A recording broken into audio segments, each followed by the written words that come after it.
I just want to thank you for being willing to sit down for this conversation. It's part of the Atlanta City Council's recognition of Women's History Month. I'm really speaking with women who've made history in their own right, in their own way, and very honored to have the time and opportunity to talk with you today. As the first East Asian state senator, first Asian American female state senator, um, how have you found your voice to shape the debate at the Capitol? I think when you run for any legislative body or when you run to represent other people, how I like to think of it is that you are bringing a toolkit that is unique to you, that you can, you try to figure out how you can be most of use, right? So the toolkit that I have that I thought made me, different than some other candidates, let's say, is that I'm a physician here in Metro Atlanta. So I have a lot of interest and experience in healthcare advocacy, public health, these types of things. That was my first sort of drive to run, is to bring that level of expertise to the state legislature. To be clear, this was before COVID, but even before COVID, healthcare was really the top electoral issue for most Americans and most Georgians. And I felt like that's a type of voice we didn't hear as much in the state legislature, especially when we're making decisions and voting in bills about healthcare policy, that it's nice to have that level of experience to inform the work we're trying to do. So that's one piece that I brought. The other piece that you're touching on is to have this experience, which is still relatively unique in the Georgia state legislature, is being, a first generation American. I'm the child of immigrants. My parents came here from Hong Kong in the 1960s. And I think that, we tend to sometimes talk about these firsts and these identity issues a little bit derisively sometimes, or we dismiss it like it's just identity politics. It's not Noah's Ark. You don't need one of each to show oh, look how diverse we are.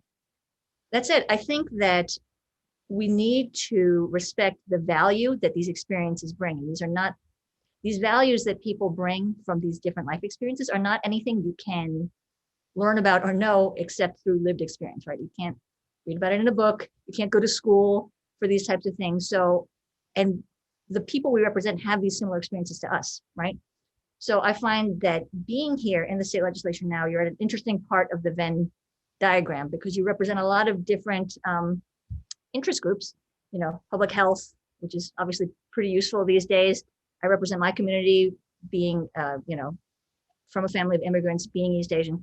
And, and you live at the center of that Venn diagram and you try to bring in all those perspectives that you haven't seen or heard before in order to best represent the people that maybe haven't had their interests addressed before either. We're talking on a day in which our hearts are heavy, given the 8 murders yesterday, 6 of whom were Asian women, at a moment in this country when there's been a increasing wave and rates of violence against Asian Americans and those of Asian descent. And so I wanted to just ask you at the start why it matters that we all kind of speak up in this moment and what we can do to kind of turn the tide. You try to shine light on topics that other people might not be as aware of or attending to.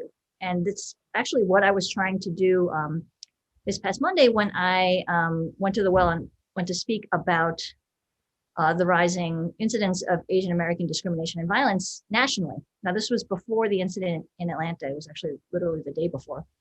But I felt like it was an issue that has, again, as I noted, been undercovered and underappreciated. And even though the national media has started to pick up on it a little bit, certainly in Georgia and Atlanta, it was not something we were talking about. I didn't hear anyone talking about it. And I didn't want people to think that A, Georgia was immune to these issues, because we're not. And B, I didn't want people to think that it couldn't happen here, right? So I thought that was important because I think, at the time I thought, well, if not me saying this, who's going to say it, right? One doesn't like to be right about certain things.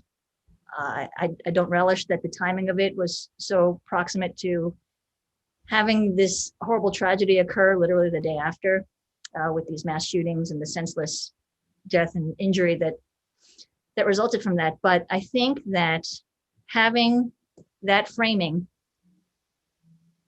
gives context and depth to really what is a senseless act of violence.